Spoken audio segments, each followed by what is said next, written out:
Federal authorities, specifically the ICC and the Bureau, are descending on Minnesota, knocking on the door of Governor Tim Walz and the offices of the state's top city leaders.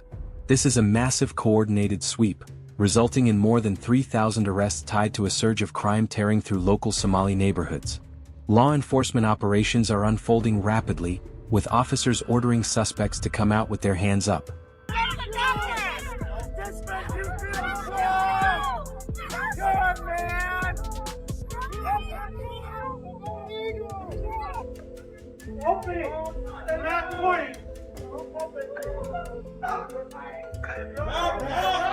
Started as a routine narcotics operation didn't stay on the street corners for long. At first, agents were only picking up low-level dealers, clearing out inventory.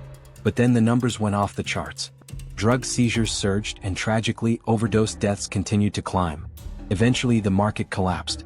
Prices plunged to as low as $1 per pill, a clear sign the supply wasn't just steady, it was completely flooding the zone. We have brought down crime very substantially in Minnesota. We've taken out thousands of hard criminals, hardened, vicious, horrible criminals. That was the turning point. Investigators realized Minnesota had transformed into a major logistics hub for drug trafficking.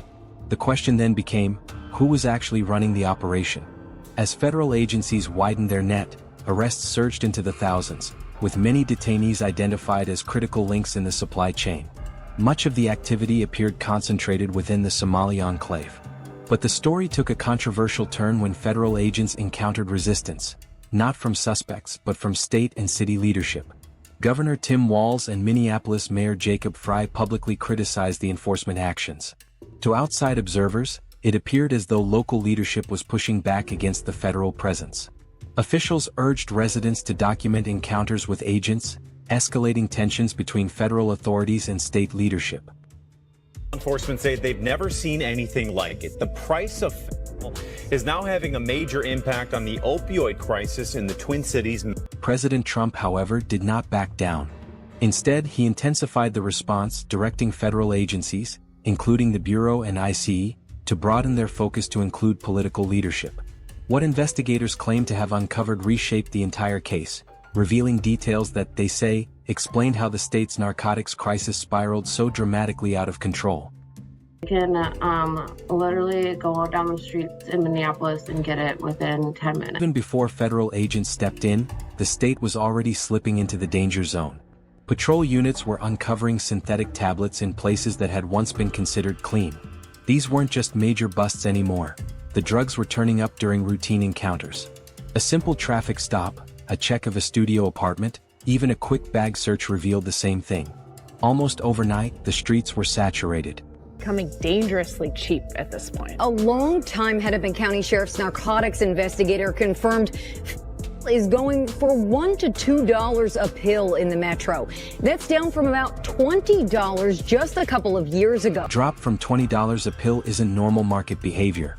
And cheap prices don't mean demand disappeared. More often, they signal the opposite. The supply pipeline is wide open and overflowing. For years now, it's become a choice black market drug, and dealers have found easy ways of manufacturing it on the street. The subsequent shift in the market is what truly set off alarms among federal authorities. Prices collapsed. Intelligence gathered from across the region confirmed a consistent narrative. Synthetic pills were selling for as little as $1 to $2 a piece. When a market becomes that saturated, emergency calls rise as a matter of course. As analysts dug into the data, one trend became impossible to ignore.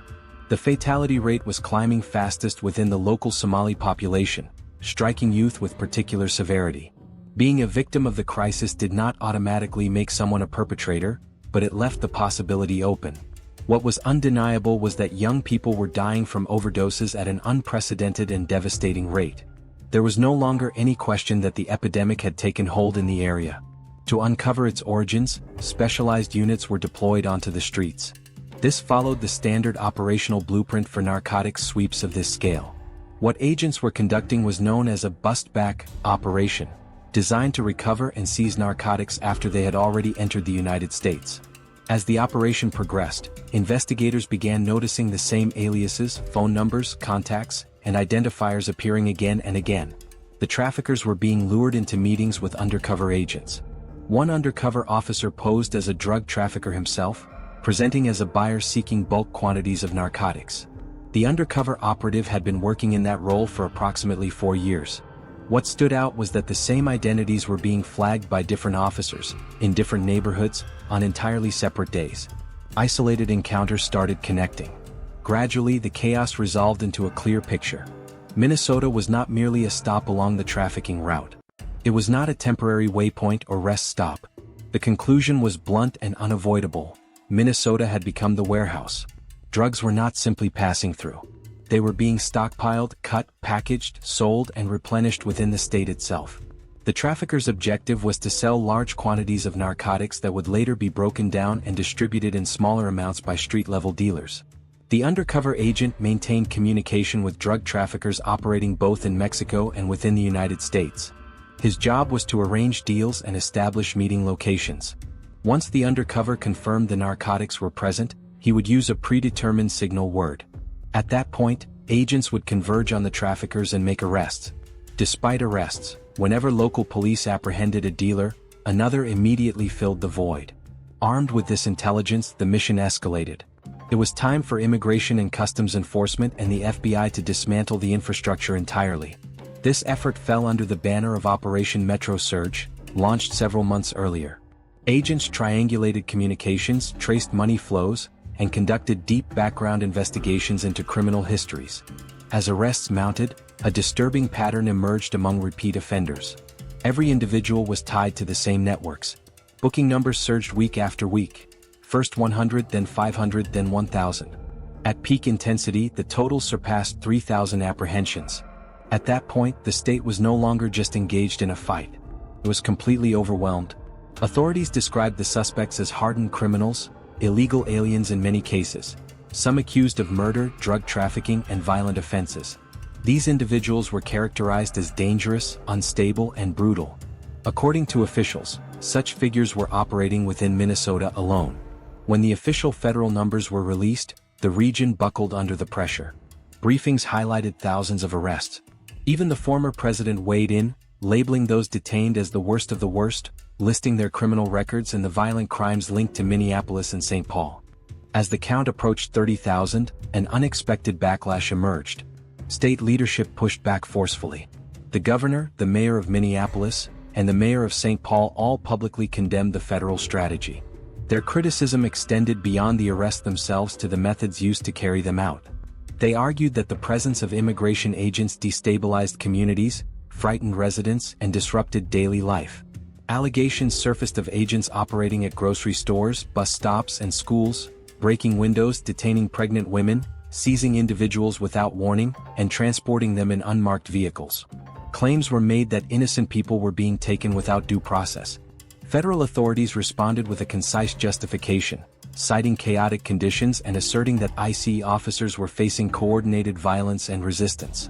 Local officials rejected that explanation. Tensions escalated, lawsuits followed, and accusations of civil rights violations mounted. Protests intensified, some turning volatile.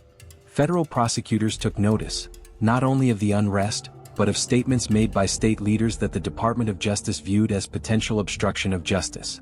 While public attention remained fixed on the influx of agents, prosecutors quietly opened a new front.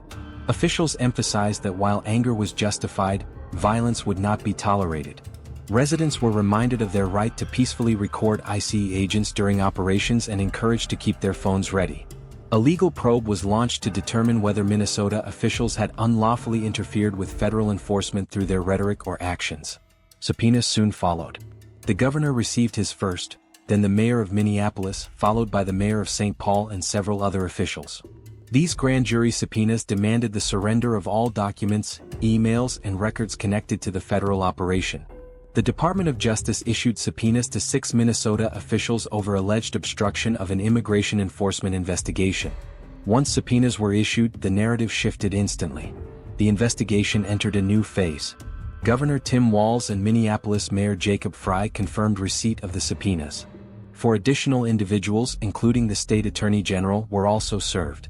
These court orders allowed prosecutors to dig deeply, and what they uncovered proved alarming. According to investigators, the statistics emerging from the Twin Cities were staggering. The probe focused on whether public statements made by officials violated conspiracy statutes by hindering federal operations. DEA data revealed that Minnesota seized a record-breaking number of illicit pills in 2023. The volume eclipsed totals from neighboring states, marking a 127% increase over the prior year. Minnesota had become the Midwest's largest hotspot for illicit narcotics, with no indication that the trend was slowing. Authorities are calling it the largest drug bust in Minnesota history. We're taking you inside the biggest bust the state has ever seen. Investigators say dealers were using the hottest tool available to smuggle deadly drugs. Agents on the ground didn't describe it as a steady flow, they called it an avalanche. Contraband was turning up everywhere. Dense city blocks, quiet rural towns, and even inside parcels shipped through the mail. Yet despite all those seizures, availability barely budged. One official summed it up bluntly: it was like people were the walking dead. On Wednesday, the DEA announced it had seized a record 417,000 pills in Minnesota in 2023, more than double the number seized in any other state in the region. The DEA's Minnesota office says distributors were trying almost anything, including mailing drugs hidden inside stuffed teddy bears to metro area addresses. For every shipment intercepted by police, traffickers were pushing just as much back into circulation. That led to a grim realization: Minnesota had become a central hub. Shipments weren't just passing through, they were landing there first, then radiating outward across the Midwest. It's like an avalanche, one official said.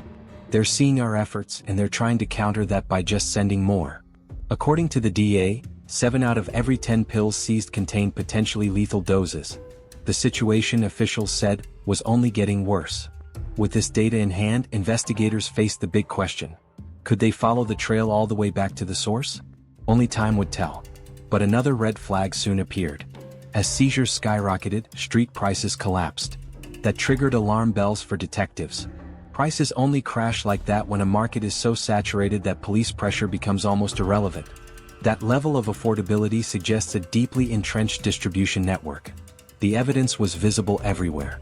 Police weren't just finding stashes during routine traffic stops anymore.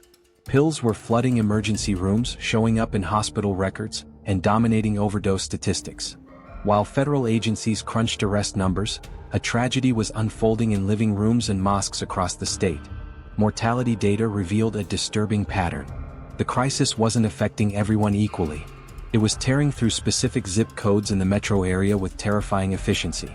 One demographic kept appearing in the fatality reports again and again. Leaders within the Somali diaspora sounded the alarm, watching addiction and death rates climb faster than they could track. Elders in the community spoke out publicly, warning that the situation had reached a breaking point. "The reason I'm sitting here is not only for my son," one father said. "It's for all sons and all children of Minnesota." These were not hardened gangsters. They were sons, neighbors, classmates, and friends. One devastating story came from a Minneapolis mother who believed her son's future was just beginning.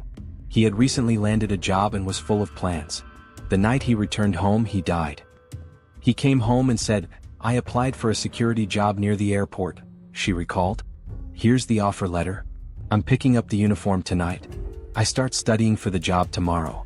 And that same night he passed away. These weren't isolated stories. The data confirmed the community's fears. Opioid overdose deaths among Somali residents were occurring at roughly twice the rate of the general population. What stunned officials even more than the death toll was the speed. Usage rates in that community spiked almost overnight. Throughout the opioid epidemic, people of color have died at disproportionately high rates. When a drug floods a market that quickly, investigators say it usually means the dealer is close, sometimes right next door. That forced law enforcement to confront a difficult reality. With prices so low and deaths clustered so tightly, supply lines had likely woven themselves into the social fabric. That does not mean the community itself was responsible. Far from it. Most families were simply watching loved ones get caught in the crossfire.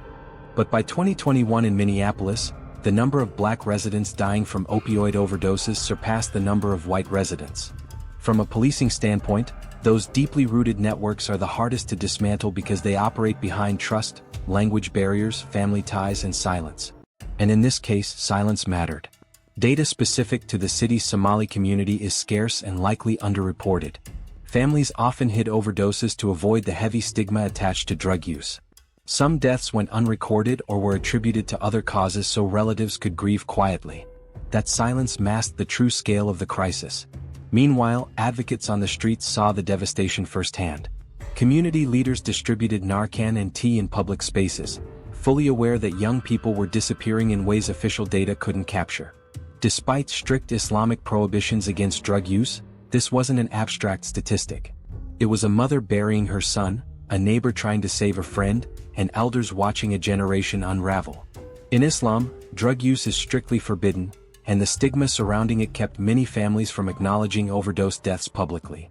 At this stage, investigators are narrowing in on emerging patterns. They're weighing several competing theories, whether a small, tight-knit group of dealers fueled the surge, or whether trust-based networks allowed drugs to move faster and more quietly than usual.